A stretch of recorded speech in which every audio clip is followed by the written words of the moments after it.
buenas tardes a todos y bienvenidos a la segunda conferencia de la Semana del Psicólogo 2020. El día de hoy iniciaremos con la conferencia analizando a los asesinos seriales desde un enfoque psicopatológico.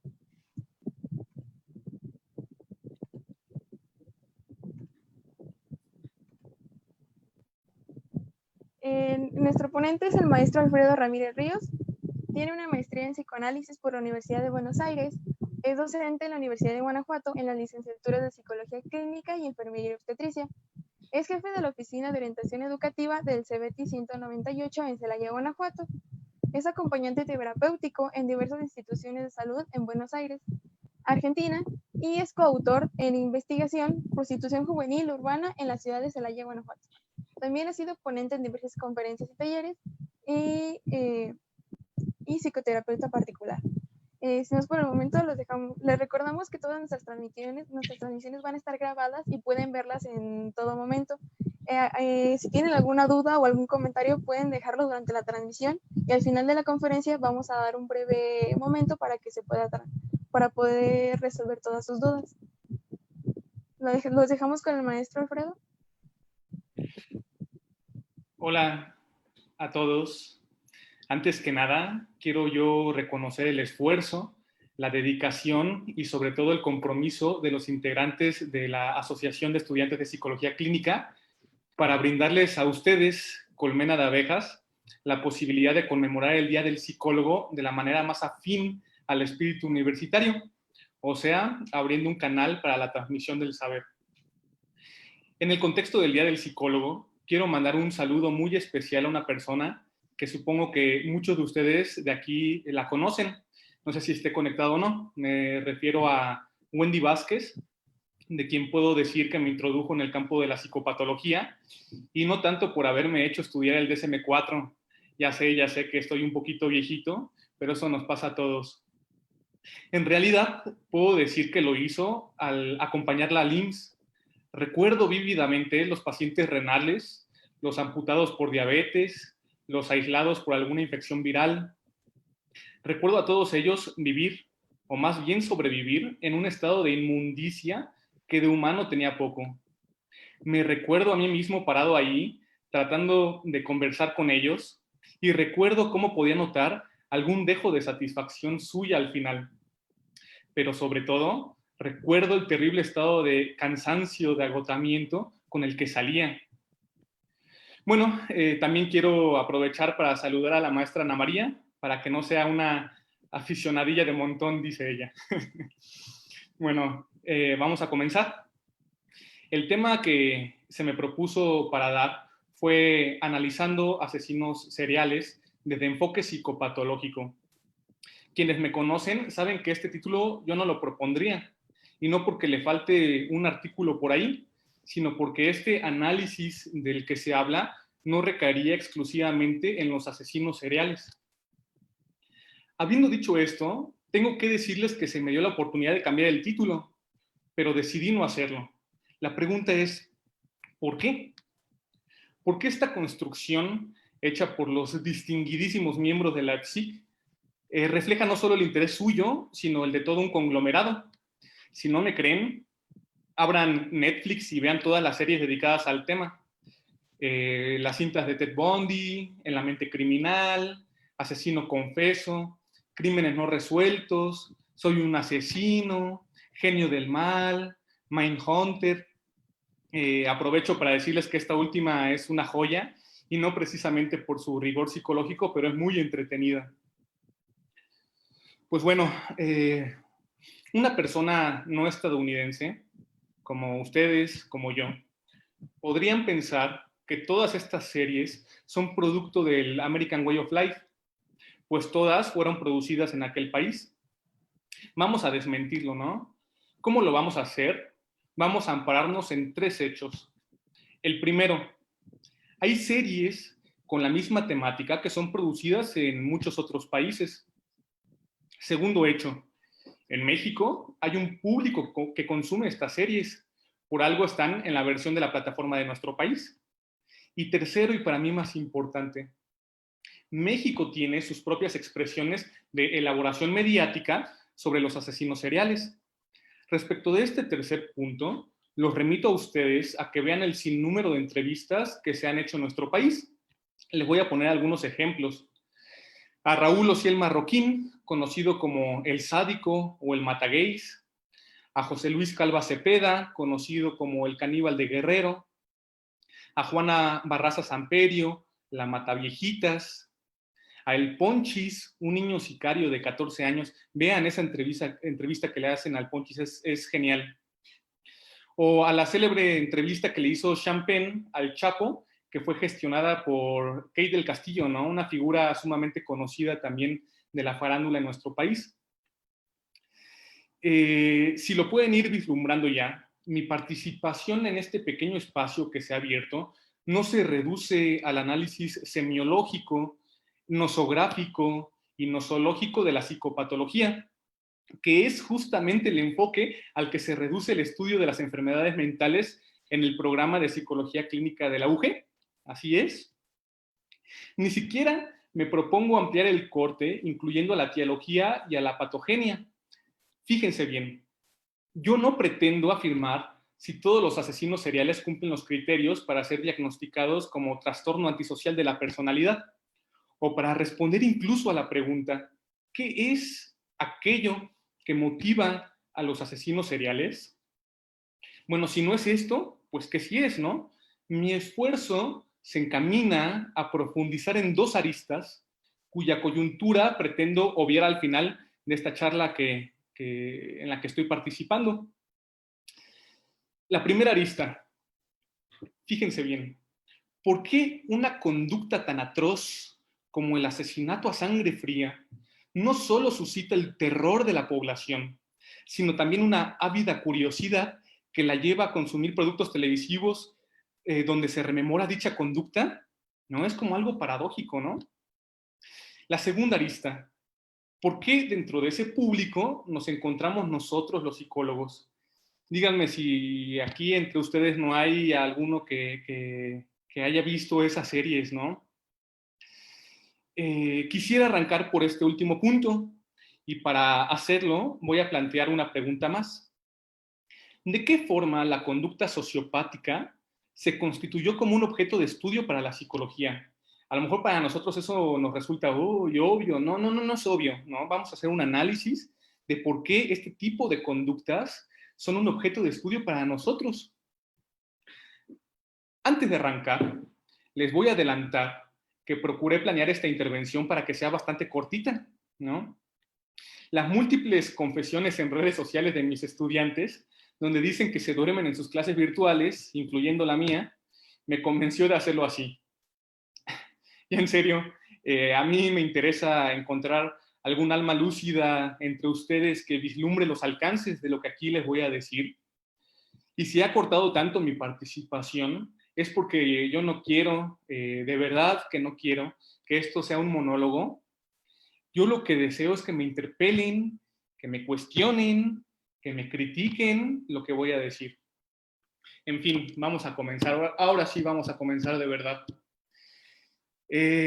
Walter Benjamin nos dice que la tarea de una crítica de la violencia puede definirse como la exposición de la relación de dicha violencia con el derecho y con la justicia.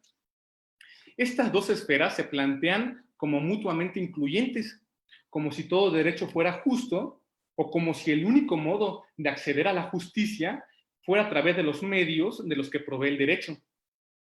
Hay trabajos muy interesantes, muy interesantes, donde se pone de manifiesto que estas dos categorías son heterogéneas. Les recomiendo, por ejemplo, que lean un poco a Hannah Arendt. Por ahora, vamos a dejar de lado el tema de la justicia y abordemos la intersección del derecho con la psicología. Si ustedes revisan el Código Penal del Estado de Guanajuato, que en el punto en el que a mí me interesa destacar coincide con el Código Penal Federal, y averigüen qué conductas son tipificadas como delitos. Observen, por favor, cómo se distribuyen según su gravedad, el ejercicio de la conducta directamente o la prestancia de ayuda a un tercero, la prevención del derecho sobre la conducta delictiva, o sea, la tentativa, pero sobre todo revisen, por favor, el capítulo 5, artículo 33, fracciones 1 y 7, que con mucho gusto les voy a citar porque a lo mejor no lo van a hacer, ¿no? Va la cita. Causas de exclusión del delito.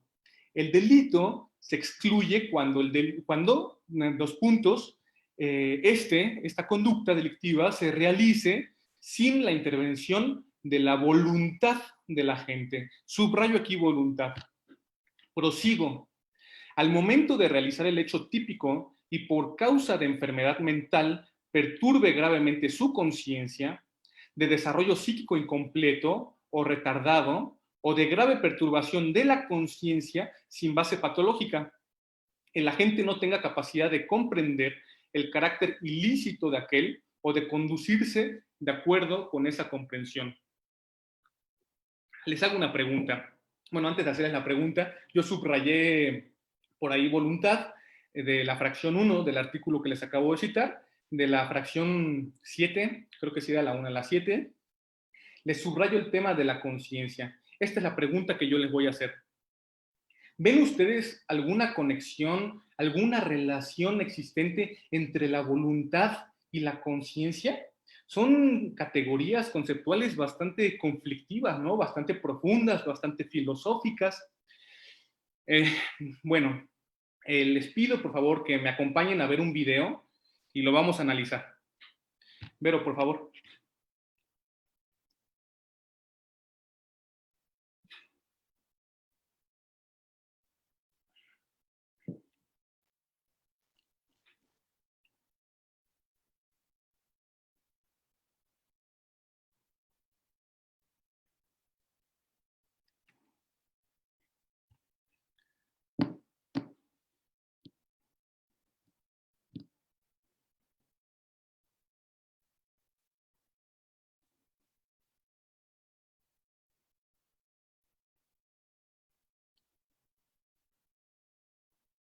Ahora lo voy a invitar a ver el primero de 5 reportajes titulados 5 voces del purgatorio, una serie con entrevistas a reos de alto perfil presos en cárceles mexicanas.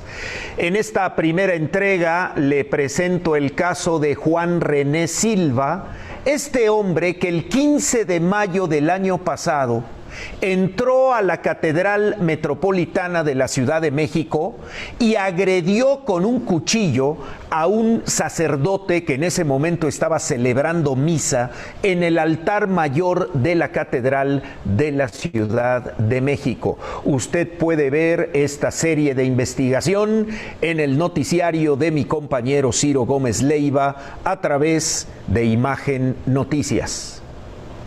Volví a jugar con magia. Volví a desbloquear números telefónicos, volví a hablar con ellos, volví a hablar con Obama. Me dieron un celular, tenía un celular aquí con el teléfono de Emma Charlotte Watson. Emma Charlotte Watson es Hermione de Harry Potter.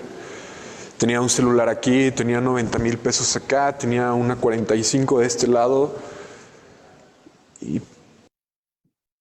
todo se volvió a ir a la mierda por culpa de Carlos Salinas de Gortari.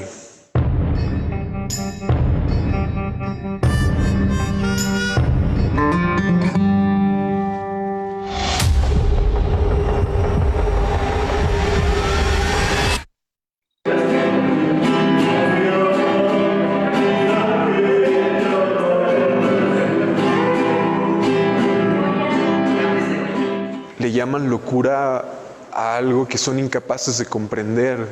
Hay personas allá afuera que están más locas que las personas que estamos aquí adentro, pero ellas no han cometido ningún delito. Estaba jugando con magia, estaba manejando magia.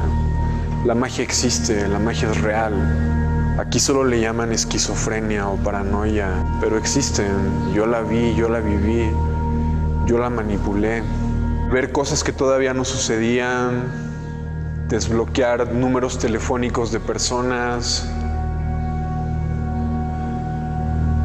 encender una vela con un dedo, leer la mente de las personas, Lo que el psiquiatra dice es que tengo un trastorno por uso de sustancias alucinógenas. Pero eso es solo lo que él dice. Soy absurdamente inteligente. Las cosas que hice, los edificios que hice, las teorías que hice, desarrollé.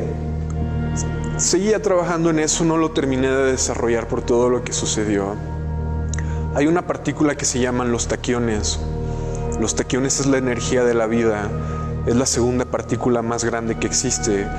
La partícula más pequeña que existe se llama un pión.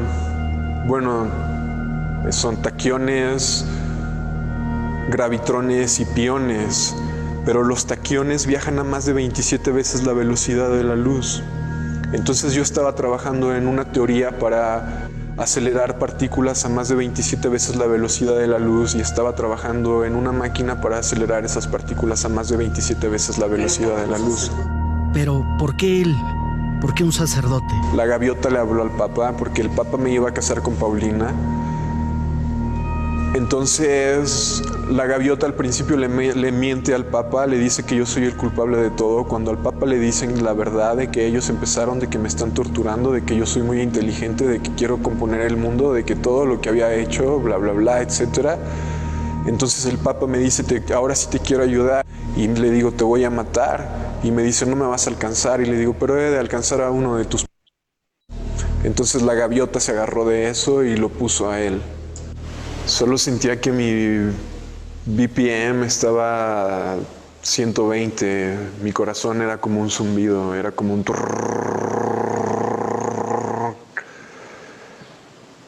Y estuve pensando muchas cosas, estaba ahogado en drogas, completamente ahogado en drogas, ahogado en cólera, ahogado en ira. Consumí mucha ayahuasca, muchos hongos alucinógenos. Tomé la hostia con él, me cayó agua bendita con él.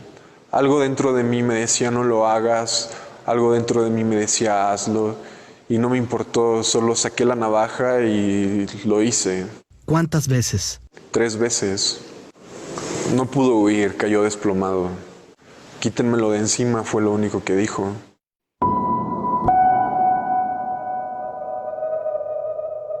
Mi conciencia grita, mi conciencia llora, mi conciencia se frustra, mi conciencia se enoja, mi conciencia quiere salir volando de este lugar, mi conciencia quiere desprenderse de este cuerpo físico y ver qué es lo que hay más allá.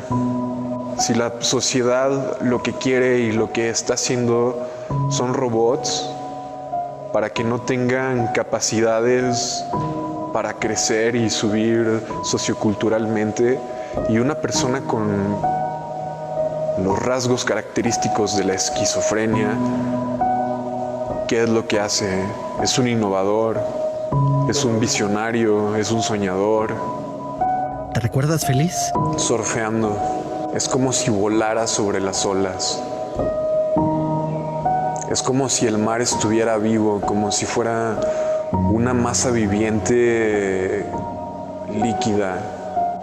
I don't know why the God sent me here to this place with the insanes. Es un párrafo de una canción que escribí.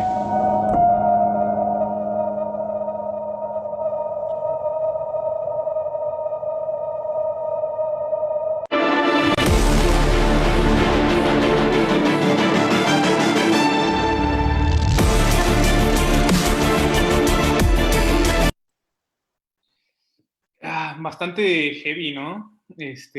Por ahí estaba leyendo los comentarios, hubo uno que puso que se le hacía que era falso. Es muy interesante lo que preguntaste, o bueno, lo que afirmaste más bien. Sí, lo quisiera yo abordar, aunque sea de una manera tangencial. Pero bueno, antes de hacerlo, este caso fue muy sonado en todo el país, en parte porque la violencia desplegada por Juan René Silva tuvo por víctima una figura social tan peculiar como un sacerdote, también por el ímpetu de la Iglesia para refutar la hipótesis de que, más bien de los peritos psiquiatras, para hacer del agresor un inimputable. En otras palabras, la Iglesia quería que se procesara con todo el peso de la ley a este sujeto. Qué interesante, ¿no? La Iglesia así. Interesante como que el mismo Juan René Silva hable de conciencia. Ahora bien, muchos sacerdotes son asesinados en nuestro país, lamentablemente, pero este caso adquirió una palestra particular. Los motivos subyacentes a esta conducta atroz escapan al derecho y voilà, tenemos el llamado al saber psiquiátrico, donde se le demanda que dé cuenta de algo tan profundo como la conciencia y la volición. El tipo es diagnosticado con esquizofrenia relacionada con el consumo de sustancias y es declarado inimputable. Hago un paréntesis, si ustedes revisan las 5 entrevistas estas de no sé qué del purgatorio, son muy interesantes y entiendo por qué la persona que escribió ese comentario de que se le hace que son falsas, pudiera dar esa impresión. Tienen un carácter ubuesco las personas, más bien las preguntas que realizan los entrevistadores. Aquí me parece ser que las preguntas quedan en un segundo plano y se queda como en la superficie el carácter delirante, el lenguaje desorganizado del sujeto, pero vean, por ejemplo, la que le hacen a la Mataviejitas, y Dios, o sea, no puedes entender cómo se le hicieron esas preguntas, ¿no? Se las hizo, no sé, Pedrito Sola o quien. Ese carácter tan irrisorio de las entrevistas tiene una explicación y precisamente es algo que yo quiero traer a flote con esta charla que estoy llevando a cabo. Abro 2 preguntas. Primero, de este chico, ¿cómo se llamaba? Juan René Silva. ¿Significa que queda por fuera del ejercicio del derecho? No, porque el sujeto se encuentra internado, o sea, recluido y privado de su libertad. Segunda pregunta, ¿por qué otras personas que asesinan o intentan asesinar y que son diagnosticados con algún trastorno mental son, sin embargo, imputables? Incluso más, fíjense, valdría la pena plantearse la pregunta sobre la población de los penales, que bien pudieran ser diagnosticados con algún trastorno mental, según los parámetros establecidos por la OMS y por la APA, y que, sin embargo, en el proceso de litigio, ningún psiquiatra ni ningún psicólogo fue requerido. Vamos a construir una respuesta. No sé si por aquí hay abogados, a ver si no armo polémica. El eje del derecho que plantea mayores interrogantes filosóficos es el derecho penal. Dentro de esta rama podemos encontrar varias corrientes filosóficas que tratan de dar cuenta del ejercicio de un sistema jurídico. Me limito a mencionar al justnaturalismo y al justpositivismo como quizás las más extendidas en Occidente. Sin embargo, hay una tercera corriente que resulta sumamente interesante y que es la teoría crítica. La teoría crítica deconstruye al derecho a tal punto que lo único que queda en su núcleo inmanente es la violencia. Vean a Benjamin, a Derrida, a Foucault, a Luhmann o a Sorel. Suena paradójico, ¿no? Por un lado, vemos cómo pareciera que el sistema legal proscribe la violencia y cómo, por otro lado, les estoy diciendo yo que el derecho es violencia pura, o mejor dicho, pura violencia. Veamos de qué se trata y cómo esto nos incumbe a nosotros, los psicólogos. Pues ya sé que no somos abogados, no crean que se me olvidó. Vamos a establecer algunos ejes de estudio. Espero que paren los oídos. El interés del derecho es el monopolio de la violencia respecto de cualquier particular o persona aislada. Ese es el primer eje. Segundo eje, este monopolio no nada más resguarda los fines jurídicos, sino al derecho mismo. Tercer eje, el derecho considera la violencia en manos de un particular como un riesgo o una amenaza de perturbación tanto para el ordenamiento jurídico como para sí mismo. Cuarto y último eje, esta amenaza no es por los fines que un acto violento de un particular pueda perseguir. O sea, no se pregunta que si son justos o no, sino por su simple existencia por fuera del derecho. Les voy a poner algunos ejemplos recientes que espero les clarifiquen estos puntos. Vean lo que pasó hace unos meses en Chile, donde empezaron a haber manifestaciones multitudinarias provocadas por el alza en la tarifa del sistema de transporte público en Santiago. Los usuarios, sobre todo estudiantes universitarios, recuerden que es uno de los lugares donde se suele concentrar la resistencia, como los famosísimos hechos suscitados en el 68 en muchas partes del mundo, incluyendo nuestro país. Bueno, comenzaron estos usuarios a evadir los torniquetes de acceso y a no pagar. La fuerza policíaca se desplegó y esto produjo más disturbios por varios puntos de la ciudad. Sebastián Piñera decretó estado de emergencia y bien pueden ustedes buscar en las redes algunas imágenes de la brutal represión contra los manifestantes. Por ahí me imagino que ustedes están viendo algunas de esas imágenes.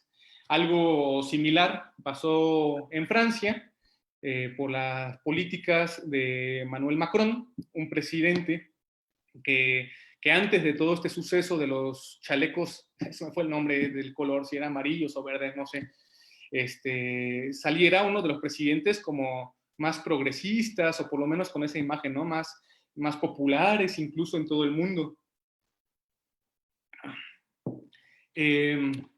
Un ejemplo más cercano a nosotros fue lo que ocurrió en el sexenio de Peña Nieto con los 43 normalistas desaparecidos.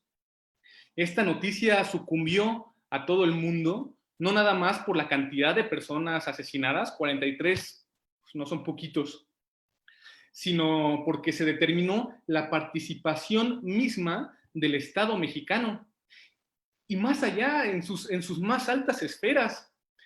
O sea, no fue nada más la policía municipal, la policía estatal, sino el gobierno federal estuvo implicado en este acto tan atroz.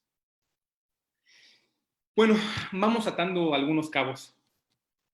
El derecho, como un sistema de relaciones de poder que se irriga a través de las instituciones, es pura violencia, en tanto que su función primaria es mantener al Estado.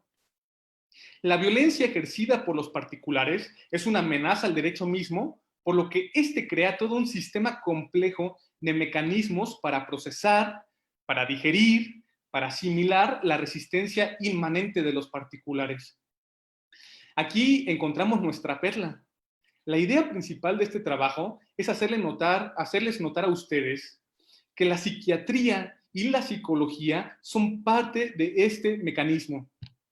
No es casualidad que ambas nacen como disciplinas en la época del Estado moderno, más allá de que, no sé, en primer semestre nos dicen, psicología, psique, logos, ¿no? Dos palabras que provienen del griego y nos hagan estudiar Platón, nos hagan estudiar Aristóteles, etc.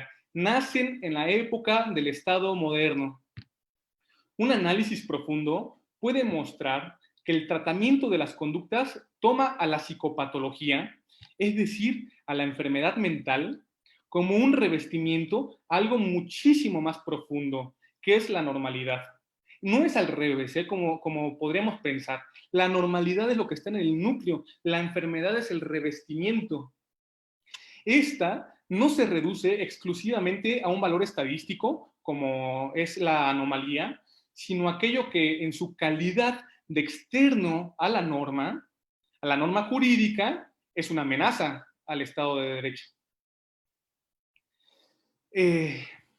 Las instituciones definen toda una pauta de conductas deseables. Para las que no lo son, crea un sistema de análisis donde se establece una intrincadísima pauta de valoración para determinar el nivel de amenaza al propio sistema. La psicología presta su voz para decirle al derecho, mira, según mi pericia, este sujeto debería de ir al penal, mientras que este otro más bien debería estar confinado en una institución de salud mental. Adéntrense, por favor, ustedes, abejitas, en los vericuetos teóricos de la psiquiatría y vean la tendencia cada vez más fuerte que la hace encontrarse en un punto en común con la psicología. Vértice y poco a poco piedra angular de las neurociencias que matizan de una solidez mayor a estos saberes, en tanto su adscripción al campo de la medicina, donde sin embargo resuman puntos de contradicción. Por ejemplo, si un sujeto presenta una reducción en el volumen de la masa prefrontal que se correlaciona positivamente con una reducción en la respuesta autónoma frente a un evento estresor, donde una actividad menor en el cíngulo posterior izquierdo está correlacionado con una baja sensibilidad para llevar a cabo un proceso de aprendizaje ante las señales de castigo, donde también hay una disminución en la actividad del complejo amígdala-hipocampo, giro parahipocampal y estriado ventral, donde todas estas alteraciones encuentran su razón de ser en una hipótesis preferentemente filogenética que reducen el margen de la voluntad. No impide que las conductas criminales de una persona con trastorno antisocial de la personalidad sean consideradas imputables. Eso es lo que yo les pregunto a ustedes. Es hora de que respondamos las dos preguntas que formulamos al principio. El interés e incluso admiración que surge ante las conductas atroces que se llevan a cabo está sostenido desde dos puntos, o tres, ¿no? Primer punto, la resistencia del pueblo al ejercicio del poder del Estado. Segundo punto, la total permeabilidad de los intereses capitalistas en el Estado, de tal forma que este resto de su propio ejercicio, que es ineludible, se va a dialectizar para comercializar con él. Y aquí está la respuesta. Nuestro interés como psicólogos surgen de los puntos 1 y 2, porque somos ciudadanos, ¿no? Somos pueblo también. Pero también de lo mencionado más arriba, donde somos actores ciegos en una trampa político-económica sumamente compleja. Hace un rato escuchaba la ponencia de la doctora Yasmín Quintero, donde se abordaban los peores errores de un psicólogo. Para mí, en calidad de opinión, el peor error es no darse cuenta de esto, que nosotros somos actores ciegos, bueno, esperemos que no, ¿no? En una trama político-económica bastante compleja. Para finalizar, les quiero platicar una experiencia. Hace poco Juanito fue llamado a testificar, esto es real, fue llamado a testificar en un juicio por el delito de corrupción de menores. Váyanse al Código Penal y vean qué es eso. Hay un periodo de preparación de testigos. Curioso, ¿no? ¿Para qué se iba a preparar al dichoso Juanito? Pues para garantizar una condena. No por nada, el agente del ministerio le dijo, el juez te va a escuchar y te va a creer. Pues como psicólogo, lo que tú dices es objetivo. También le dijo que la menor estaba dubitativa puesto que amaba al imputado, pudiendo convencerla no con la idea de que la condena aseguraba la justicia hecha para ella, sino que su omisión, la omisión de la chica, traería situaciones injustas para otras mujeres. Es decir, apela a la culpa de la chica, ¿no? Como si fuera agresivo, violento en otro nivel. La idea es que ustedes sepan que lo que yo estoy diciendo no tiene que ver con que esto esté bien o esté mal, lo que cada parte hizo en este relato que les acabo de hacer. La idea es escudriñar el juego de las relaciones entre cada uno de los participantes, el psicólogo, el juez, el agente del ministerio, el imputado, el abogado defensor, ¿no? Fíjense, volviendo al caso, la gente le dijo a Juanito, ¿es posible que el abogado defensor te pregunte, oye, bueno, ¿y cómo sabes tú que la menor te dijo, o lo que te dijo era verdad? ¿Le aplicaste alguna prueba para determinar la veracidad? Ya se imaginaba el pobre Juanito teniendo en su consultorio ahí un polígrafo. La gente le dijo, tú respóndele que no lo hiciste y que en efecto no te consta a ti que eso que la menor te dijo fuera verdad, pero lo que sí te consta es que llegó con estrés, con ansiedad, con preocupación. Al ver cómo le daban ya todo un guión preestablecidísimo, Juanito no hizo más que mostrar una sonrisa picarona. Bueno, chavales, basta de tanto parloteo. Abro el espacio para preguntas o comentarios.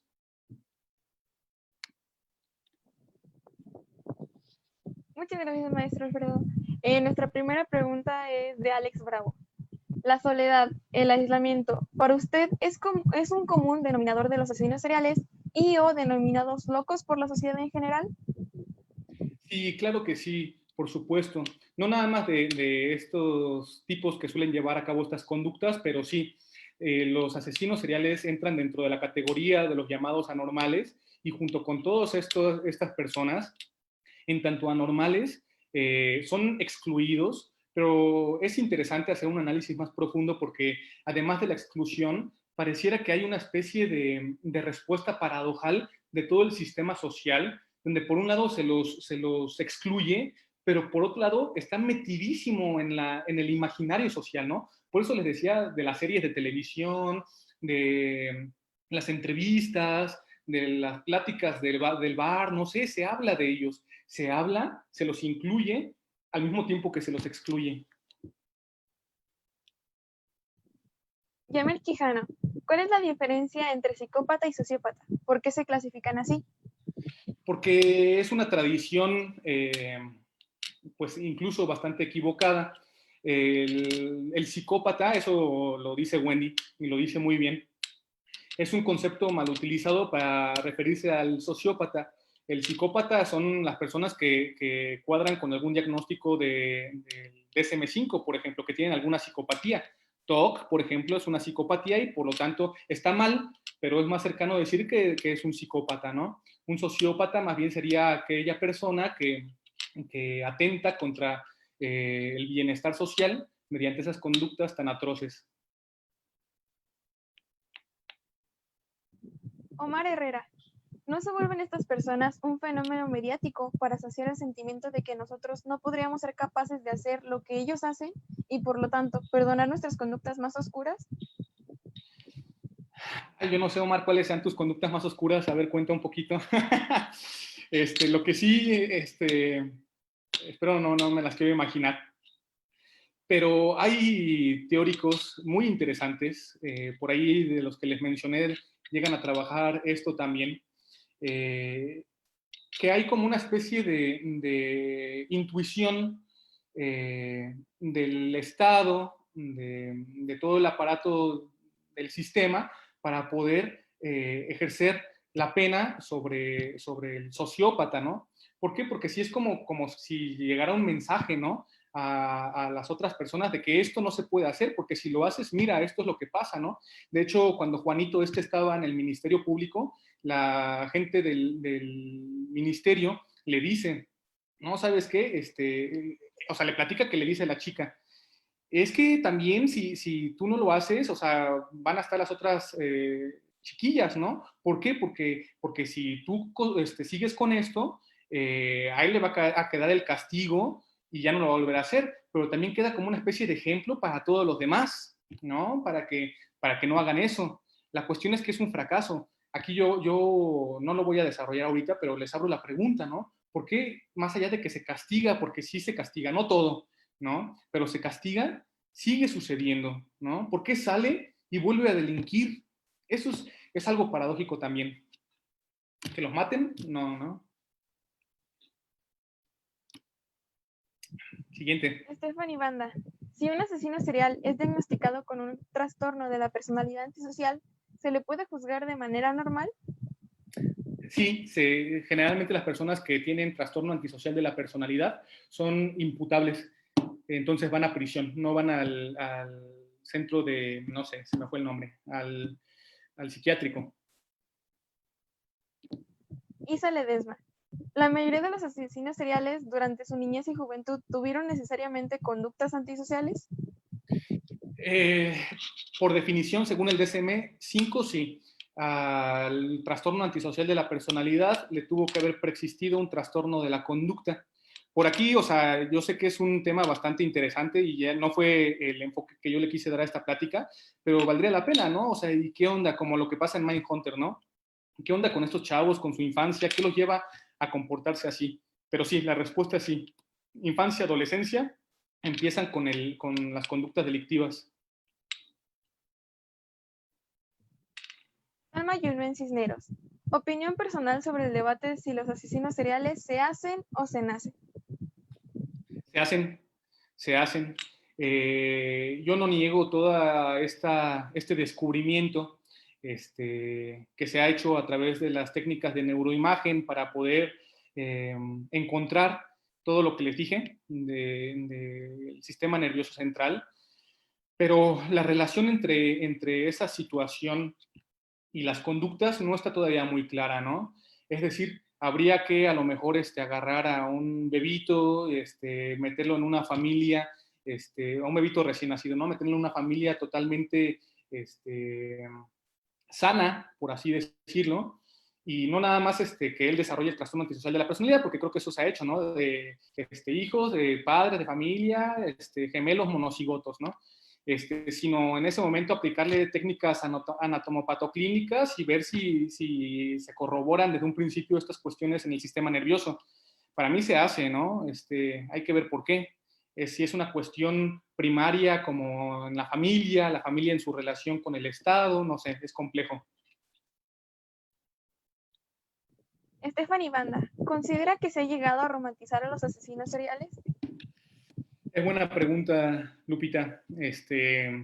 Sí, precisamente el hecho de que se generen toda esta serie de series de televisión, valga la redundancia, sí es una manera de romantizar, incluso más, ¿no? Parecía ser que se vuelven como una especie de héroes, ¿no? Vean lo que pasó, por ejemplo, con El Chapo. Yo recuerdo cuando veía esa serie de televisión que está en Netflix, ya no quería ver mucho la última temporada porque ya sabía que lo iban a apresar, ¿no? Y que eso iba a ser lo definitivo. Es como que les digo, la pregunta es ¿por qué? ¿No? Y yo les acabo de decir que había como unas dos vertientes. Una, como una especie de resistencia por parte de nosotros que queda por ahí muy escondidita, no quiero decir inconsciente. Y la otra, como el propio Estado, el Estado permeado por los intereses económicos del capitalismo, lo dialectiza para sacarle algún provecho. Es medio perverso el asunto.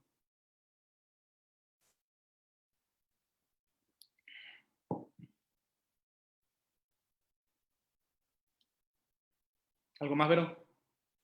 ¿De dónde cree que surge el morbo de la sociedad respecto a estos temas? Respecto a esta resistencia inmanente, ¿no? El ejercicio del poder crea resistencia.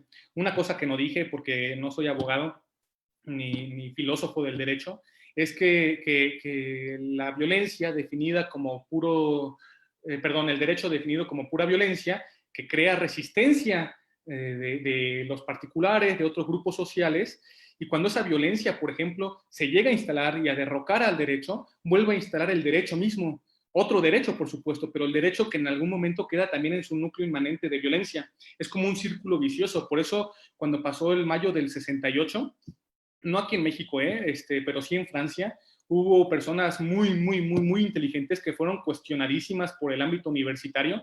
Ya saben que en París, en ese entonces se movía toda una ilustración grandiosa y se los cuestionó a estas personas por no participar de esta llamada revolución, ¿no? Por ejemplo, revolución marxista, dentro de todas sus tendencias como trotskistas leninistas o maoístas leninistas trotskistas, todo este rollo, y decían es que una revolución, como su nombre lo indica, es una vuelta, ¿no? Por eso en el coche dice, no sé, a 3.000 revoluciones por minuto, ¿no? Una revolución conduce siempre al mismo punto. Y hablaban, no sé, en cambio, proponer la subversión. Yo creo que no estoy en condiciones de decirles cuál o qué implicaría una subversión, pero lo que sí es que les digo que no es una revolución. Mariana Rodríguez. ¿Qué podría ser lo más complicado para un psicólogo al trabajar en casos que tengan que ver con criminales? Y aquí me empieza a interesar y ojalá hiciera más preguntas de estas, porque en todo esto que les estoy platicando está metido el psicólogo, ¿no? el psicólogo entrampado en esta red. Yo le diría que hay una especie de tendencia muy fuerte para los psicólogos para que se normalicen estas conductas, ¿no? Las conductas sociopáticas, pero también otras conductas anormales. Vean, yo lo estuve trabajando ahorita en Psicópato 3 de manera bastante tangencial, pero de todos modos algo es algo, para decirles qué pasa con los niños, ¿no? Donde se ve muchísimo más. Lo que comparte muchísimo la psicopatología infantil con los trastornos, o muchos trastornos de la personalidad, incluido el trastorno antisocial de la personalidad, es que los síntomas primarios son síntomas egosintónicos, ¿no? Llamados así por el DSM-5. Es decir, que la persona no consulta al psicólogo por su deseo mismo, sino que hay una especie de presión social, nada enmascarada, para que se lleve a cabo. La tarea del psicólogo es muy difícil porque pues, el paciente no quiere ir, ¿no? Y generalmente estos tipos de pacientes no son atendidos en la clínica privada, son atendidos en el penal, por ejemplo. Pero lo que pasa ahí es heavy. A mí una persona me platicó que le hicieron una entrevista en un penal de una parte del país, y fíjate, la persona que lo entrevistó le hizo esta pregunta. Le dijo, oye, ¿tú estarías dispuesta a alterar el expediente clínico de tal forma que si yo te digo que esta persona que tú evaluaste ya puede salir, no salga? ¿Ves lo que hay ahí? ¿Por qué no querría salir? Más allá de que, por ejemplo, tu vida corra riesgo, que te agarre rencor y que salga, esas preguntas hipotéticas, ¿para qué van? Porque pasa, porque eso pasa, ¿no? Me habló y me dice, no, ¿qué hago? No te metas ahí, ¿no? O sea, o sea, yo lo que quiero decirte a la persona que hizo esta pregunta es que es un panorama bastante lúgubre para estas personas, como para los psicólogos que se dedican a tratar a estas personas. Cintia Novoa, ¿el psicólogo forense es el encargado de tratar con personas psicópatas durante un proceso penal? Sí, por lo menos habría que revisar bien la legislación. Hasta donde yo sé, aquí por lo menos en Guanajuato no era necesario tener la especialidad junto con la cédula de psicología forense para poder hacer peritajes. No sé si eso ya cambió, hasta donde yo sé, no. Se necesita la cédula de psicólogo, no sé si psicólogo clínico, pero hasta donde yo sé, no. Diana Noemí Romo, se ha considerado que la mayoría de los asesinos seriales sufren de síntomas psicóticos y por eso realizan actos anormales, pero entonces, ¿qué tan cierto sería que todos somos psicópatas o sociópatas en esta vida? Y si es así, ¿se estaría justificando que nuestros actos con los actos de los asesinos? Es una pregunta muy larga. Repíteme nada más la primera parte, por favor. Se ha considerado que la mayoría de los asesinos seriales sufren de síntomas psicóticos y por eso realizan... Ay, gracias. ¿De dónde? ¿Quién ha considerado? ¿De dónde sacas? ¿Hay algún estudio? Me parece ser que no, que uno de los criterios fundamentales para hablar de asesinos seriales que van realmente a presos es que no tengan síntomas psicóticos, y para eso se requiere una pericia bastante profunda. Entonces, ya ahí no sé si alcancé a agarrar más de la pregunta, pero desde el principio me parece ser que te puedo responder que no. Nan Silva, ¿qué papel juegan los videojuegos en esta formación de conductas sociopáticas? Pues hay toda una serie de investigaciones, ¿no? Habría que revisarlas donde se ve que aparentemente sí. Para mí es algo más estructural, ¿no? A lo mejor el juego es una cuestión de adyacencia, una cuestión de que refuerza algo que por ahí ya está, pero me imagino que si tuviera realmente algo que ver, no sé, o sea, hay que ver cuántas personas compran el Call of Duty y cuántos de esos se vuelven sociópatas. Me parece ser que si hay, sería una especie de, no sé, de gotita que suma al vaso, pero nada más. Stephanie Banda, usted comenta que llega el punto en el que se pueden ver como héroes a los asesinos seriales o narcotraficantes. ¿Considera que hay alguna manera de evitar verlos como héroes o romantizarlos? ¿O considera que es un fenómeno por el cual todos debemos pasar? Pues mira, es una pregunta compleja. Yo no creo que esté aquí para valorar si eso esté bien o esté mal. Más bien, para entender por qué se da, ¿no? ¿Cuál es la función de que eso se dé? Si yo hubiera titulado distinto esta conferencia, hubiera sido crítica a la psicología como un soporte fundamental del derecho como pura violencia, ¿no? Entonces, esta cuestión de la crítica, eso es lo que quiero subrayar ahorita, la crítica, no es para decir si algo está bien o está mal, ¿no? Incluso a lo mejor sí para proponer algo después, ¿no? Pero por lo menos de primera instancia, para poder dilucidar toda este entramaje de intereses intereses macro que rodean algo tan individual, ¿no? Como puede ser que, no sé, Alfredo no quería que apresaran al Chapo, ¿no? Más allá de que, por otro lado, sé que el tipo hizo un montón de cosas, pero horrorosas, ¿no? Entonces, más bien es como abrir los ojos para esa cuestión crítica en el sentido de entender por qué pasa, ¿no? ¿Por qué pasa? Que si esto influye también en que algunas personas se vayan después a delinquir, creo que sí, ¿no? Creo que sí tiene que ver. ¿Cómo se hace para que no sea así? Está muy difícil, ¿no? Ve quiénes son las personas que son reclutadas y son personas que viven en condiciones paupérrimas, ¿no? Personas que no tienen para comer, personas que no tienen para vestirse, personas que no tienen techo y personas que están hasta el gorro de drogas, además de todo lo que les dije, y son los que entran ahí con ese sistema de héroes. O sea, si yo te pudiera decir ya una respuesta, ¿cómo le haces? Pues dales de tragar, ¿no? Y bueno, Alexander, ¿cuáles son los trastornos psicopatológicos que existen en los asesinos seriales? Pues mira,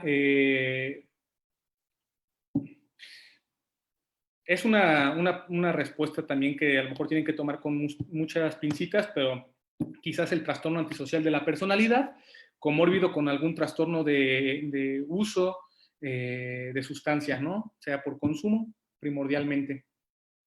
Y que en la historia clínica se pueda vislumbrar trastorno de la conducta o algún otro trastorno disruptivo, ¿no? Primordialmente. Quizás de una manera comórbida, trastornos del estado de ánimo, particularmente a lo mejor trastorno depresivo mayor, no sé, habría que ver. Esto es muy de pincitas, como les dije. Última pregunta. Enrique Garrido, ¿cuáles son los peligros que puede correr el psicólogo trabajando en el ámbito jurídico o penal? Excelente pregunta, señor. Su propia vida, para empezar, ¿no? Por eso a los abogados les cuesta trabajo inclinarse por el área del derecho penal, más allá de que es la más interesante de todas, porque ya en la práctica, pues, ¿no? Y para un psicólogo metido ahí, también, y uno pensaría que porque el propio sujeto paciente te mate, ¿no? Pero, y háblame de lo que está a su alrededor, ¿no? De todo ese sistema corrupto en el propio gobierno y también del propio sistema corrompido familiar, social, en el cual él está, ¿no? Es muy peligroso. Le agradecemos mucho su ponencia. Ahora hacemos la entrega de una constancia. Sí, señor.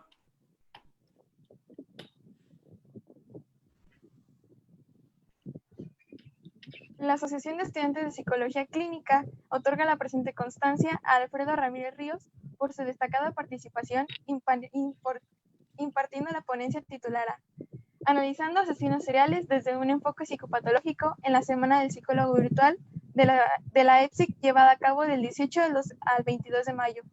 También les recordamos que a las 7 tenemos una ponencia titulada Espejando los rostros de los violadores, impartida por la maestra Claudia Hernández Madrigal.